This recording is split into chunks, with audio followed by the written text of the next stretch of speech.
इस वक्त की सबसे बड़ी खबर, सबसे बड़ी जानकारी पश्चिम बंगाल से निकलकर सामने आ रही है। दोस्तों, बहुत बड़ा उलटफेर पश्चिम बंगाल में एक बार फिर से देखने सुनने को मिल रहा है। शुरुआती रुझान में आप सभी को, जैसा कि पता है, हमने आपको लगातार बताया कि टीएमसी के जरिए बढ़त बना लिया गया था, लेकिन दोपहर होते होते बीजेपी बढ़त की तरफ बढ़ती हुई नजर आई है। लेकिन इसी बीच बड़ा उलटफेर, बड़ी जानकारी दे रही हूं, बड़ा उलटफेर हो गया दोस्तों। और हो सकता है कि पश्चिम बंगाल में ममता बनर्जी ही इस वक्त सत्ता पर काबिज रह सकती है। एक बार फिर से उनकी सरकार की वापसी हो सकती है, क्योंकि टीएमसी के बड़े लीडर ने एक बड़ा खुलासा किया है। और इस खुलासे में चुनाव आयोग को लेकर जो जानकारी साझा की गई है, सबसे पहले आप स्क्रीन पर देख सकते हैं। साकेत गोखले जो टीएमसी से सांसद है, उन्होंने इलेक्शन कमीशन ऑफ इंडिया के वेबसाइट की कुछ तस्वीरों को साझा कर दिया है और साझा करते हुए बता रहे हैं कि देखिए क्या और किस तरीके से मैनिपुलेट करने की कोशिश की जा रही है, भारतीय जनता पार्टी को जीतता हुआ कैसे बताने की कोशिश की जा रही है। अभी भी, जी हाँ, अभी भी कई सीटों पर काउंटिंग हुआ नहीं है, लेकिन फिर भी भारतीय जनता पार्टी के जीत का जश्न गोदी स्टूडियो में आप देख ही चुके हैं। कैसे अंजना से लेकर चित्रा तक बंगाली साड़ियों में सजी धजी बैठी हुई हैं, बस ना चले तो वो खुद ही वहां की मुख्यमंत्री बन जाए। दोस्तों, ऐसे हाल है हमारे देश के गोदी चैनल्स का कि बीजेपी को जिताने के लिए कितनी ताकत झोंकी गई है, किस कदर ताकत झोंकी गई है। लेकिन इन्हीं ताकतों के बीच एक बड़ी जानकारी, बड़ी अपडेट सामने आ रही है कि सुबह के 11:30 बजे, जी हाँ, बंगाल में करीब 84 सीटों पर अभी तक वोटों की गिनती शुरू नहीं हुई है। साकेत गोखले का ये बयान सामने आया है दोस्तों। टीएमसी से सांसद है ये, और इन्होंने सीधे तौर पर आरोप लगाते हुए कहा है कि अभी 84 सीटों पर वोटों की गिनती भी शुरू नहीं हुई है और इलेक्शन कमीशन ऑफ इंडिया अपनी धीमी चाल वाली रणनीति पर चल रहा है। वहीं बीजेपी ने तो अभी से ही इस बात पर चर्चा शुरू कर दी है कि सरकार में आने के बाद क्या क्या करने वाले हैं। ये सिलसिला देर रात तक चलता रहेगा, इसीलिए समय से पहले जश्न मनाना बेहद जोखिम भरा हो सकता है। अभी भी 84 सीटों पर काउंटिंग शुरू नहीं हुई है, लेकिन भाजपा को जिताने का पूरा श्रेय दे दिया गया है। खेल पलट सकता है, बाजी पलट सकती है, और रात भर कहा जा रहा है कि रात भर इस बाजी को पलटते हुए देरी नहीं लगेगी और एक बार फिर से ममता बनर्जी की सरकार पश्चिम बंगाल के अंदर बनती हुई नजर आएगी। ये दावा साकेत गोखले के जरिए आप देख सकते हैं कि क्या और किस तरीके की जा रही है। बाकी और भी कुछ तस्वीरें आपको दिखाऊंगी दोस्तों कि हमारे देश में कैसे चुनाव को मैनिपुलेट करने की लगातार कोशिश की गई है और आखिर में जो रिजल्ट आया है वो बड़ा अलग सा आया है। देखिए, 2024 की बात अब शुरू कर दी गई है लोगों के जरिए, पत्रकारों के जरिए, और बताया जा रहा है कि यूपी के कुंदरकी में विधानसभा सीट पर ईवीएम से उपचुनाव हुए। इस सीट पर पहले समाजवादी पार्टी के विधायक थे जियाउर रहमान वर्क, वो सांसद बन गए, इसीलिए यहाँ पर उपचुनाव हुए। कुंदरकी सीट पर 65% मुसलमान है और कमाल की बात यहाँ पर यह रही कि बीजेपी के रामवीर सिंह 77% वोट लेकर यहाँ पर जीत गए। बीजेपी के कैंडिडेट रामवीर सिंह को 1,70,371 वोट मिले, वहीं सपा के कैंडिडेट मोहम्मद रिजवान को सिर्फ 25,508 वोट मिले। मतलब बीजेपी के कैंडिडेट रामवीर सिंह ने 65% मुस्लिम आबादी वाली सीट पर सपा के कैंडिडेट मोहम्मद रिजवान को करीब 1.45 लाख वोटों से हरा दिया।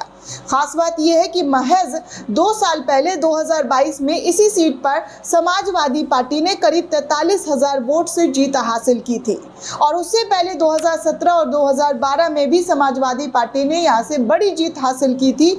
बीजेपी को यहां पर 30 से 35% वोट मिला करते थे, लेकिन ना जाने 2024 के उपचुनाव में ऐसा क्या हो गया कि इस सीट पर मुसलमान भी बीजेपी को वोट करने लगे, वो भी बम्पर तरीके से।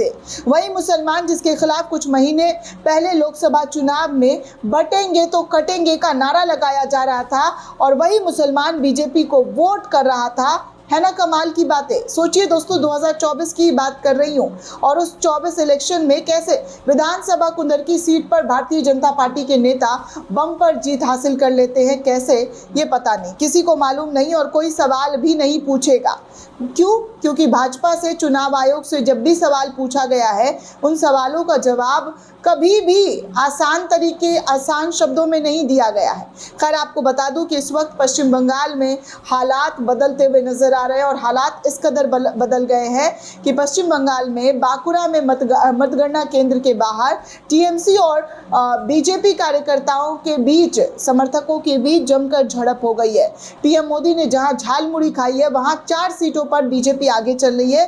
भवानीपुर और नंदीग्राम सीटों पर भी बीजेपी के शुभेंदु अधिकारी आगे चल रहे हैं। आरजी कर की रेप विक्टिम की भी मां यहां पर बढ़त बनाई हुई है।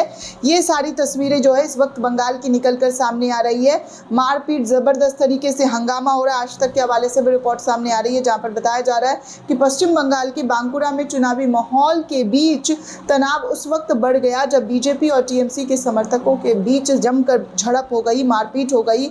ये घटना बांकुरा यूनिवर्सिटी के काउंटिंग सेंटर के बाहर है, जहां पर मतगणना के दौरान दोनों पक्ष आपस में भिड़ गए। स्थिति इतनी बिगड़ गई कि मौके पर सीआरपीएफ यानी कि केंद्रीय बलों के जवानों को हस्तक्षेप करना पड़ा। हालात को काबू पाने के लिए जवानों को हल्का लाठीचार्ज भी करा जाना शुरू कर दिया गया है। बाकी कुछ और तस्वीर आपको दिखा दूं तो वरिष्ठ पत्रकार अरफा खानम शेरवानी, उन्होंने ट्वीट करते हुए लिखा कि चलिए बीजेपी के कसीदे पढ़ने शुरू करते हैं। क्या जबरदस्त पार्टी है। बीजेपी से ऐसा चुनाव लड़ने का मादा विपक्ष की किसी पार्टी में नहीं है। जितनी मेहनत मोदी जी करते हैं उसका आधा भी अगर ममता बनर्जी करती तो जीत जाती। शानदार, जानदार, ईमानदार, होशियार, तालियां तालियां तालियां, ये सारे कसीदे अभी गोदी चैनल, भाजपा के गोदी चैनल के जरिए चलता हुआ नजर आ रहा है। दोस्तों, ये हाल है हमारे देश में पत्रकारों की पत्रकारिता का कि बीजेपी के कसीदे पढ़ने का कोई ऐसा मौका है जब वो नहीं छोड़ते हैं। आगे देखिए, कहा जा रहा है कि असम में मुस्लिम आबादी लगभग 35% है। मुसलमानों ने कांग्रेस को लगभग 80% वोट दिया, फिर भी बीजेपी यहाँ पर जीत रही है। और बंगाल में मुस्लिम आबादी लगभग 38% है। मुस्लिमों ने टीएमसी को लगभग 98% वोट दिया, फिर भी बीजेपी जीत के करीब है। प्रदेश में मुस्लिम आबादी 19% है। मुसलमानों ने समाजवादी पार्टी को लगभग 95% वोट दिया, फिर भी बीजेपी जीत गई। बिहार में भी मुस्लिम आबादी लगभग 18% है। मुस्लिमों ने आरजेडी को लगभग 60% वोट दिया, फिर भी बीजेपी जीत गई। अब सवाल ये है कि क्या मुस्लिम समाज इससे कुछ सीखना चाहता है या अभी भी कुछ बाकी है?